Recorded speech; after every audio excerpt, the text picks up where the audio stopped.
Une marche-course commando, appelée aussi TAP, qui consiste à parcourir une distance de 8 km en moins d'une heure avec une charge de 11 kg sur des différents terrains accidentés. La marche avec charge est utilisée comme critère d'évaluation. Un parcours d'obstacles ou parcours du combattant. Une épreuve qui sert à évaluer les capacités physiques des jeunes officiers.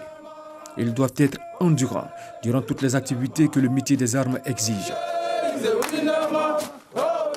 Ici, on forme les officiers de tous les corps militaires et de la gendarmerie nationale à l'exercice du commandement.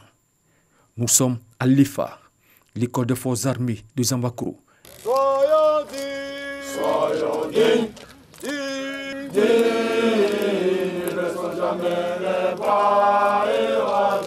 Préparer ces officiers à ce qu'on appelle chez nous le cours d'état-major et les préparer aussi à l'école de guerre. Mais l'école aussi se charge de former les chefs de corps, c'est-à-dire tous ceux qui commandent les camps, à occuper leurs fonctions. L'unique école de formation des officiers, véritable outil d'intégration nationale et sous-régionale, forme des jeunes issus d'un recrutement direct et semi-direct. Tout Ivoirien ayant une licence et 26 ans à l'année du concours, ou au-delà d'une licence, qui jusqu'à 28 ans à l'année du concours, peut être candidat. Il y a aussi un recrutement qui est fait par voie professionnelle, c'est-à-dire des gens qui sont déjà dans l'armée, des sous-officiers ou des militaires du rang qui sont déjà dans l'armée, qui remplissent les conditions physiques et intellectuelles, qui passent aussi le concours. Nous recevons aussi les médecins élèves officiers qui ont déjà un doctorat en médecine et eux, ils vont jusqu'à 30 ans pour pouvoir passer le concours. Ça leur permet de leur donner les bases de la chose militaire avant qu'ils deviennent des médecins militaires. Ici, des stagiaires en salle de cours avec leur instructeur. Ces cours-là sont là pour réglementer plus ou moins leurs actes et leurs comportements en temps de guerre.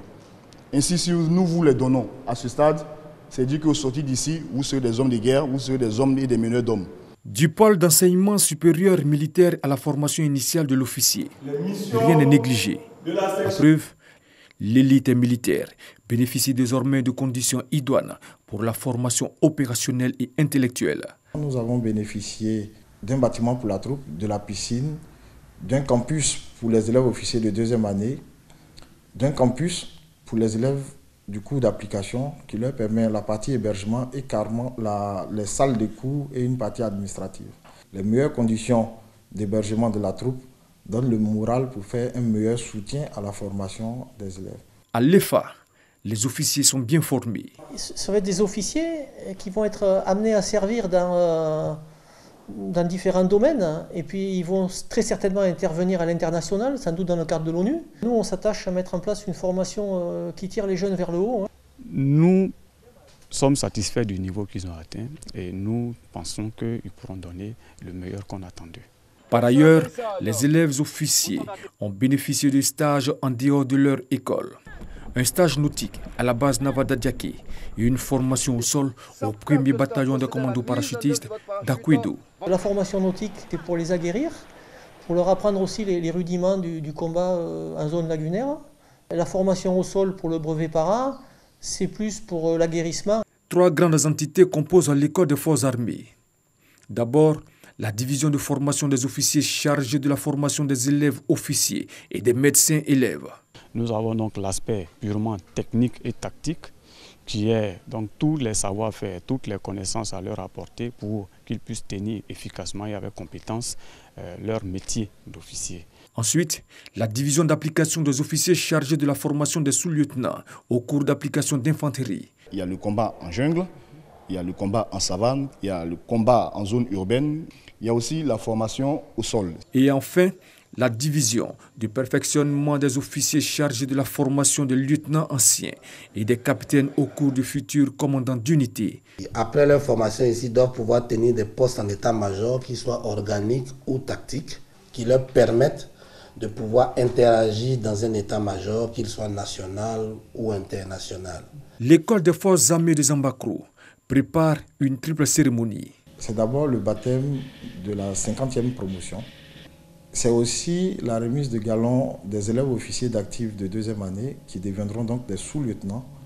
Et c'est la remise de galons de lieutenants des médecins élèves officiers qui sont au nombre de 9. Quelles sont les perspectives de l'EFA? De la formation initiale, de la formation complémentaire des officiers, de la formation au cours d'état-major, de la préparation à l'école de guerre, devenir assez rapidement une vraie académie militaire avec vraiment toutes ses composantes. Une infrastructure en état et entretenue, une ressource humaine en encadrement motivé, un équipement et un renforcement de moyens pédagogiques en cours sont entre autres les atouts de l'école des forces armées des Ambakro, qui depuis 1963 a formé plusieurs officiers ivoiriens et de la sous-région.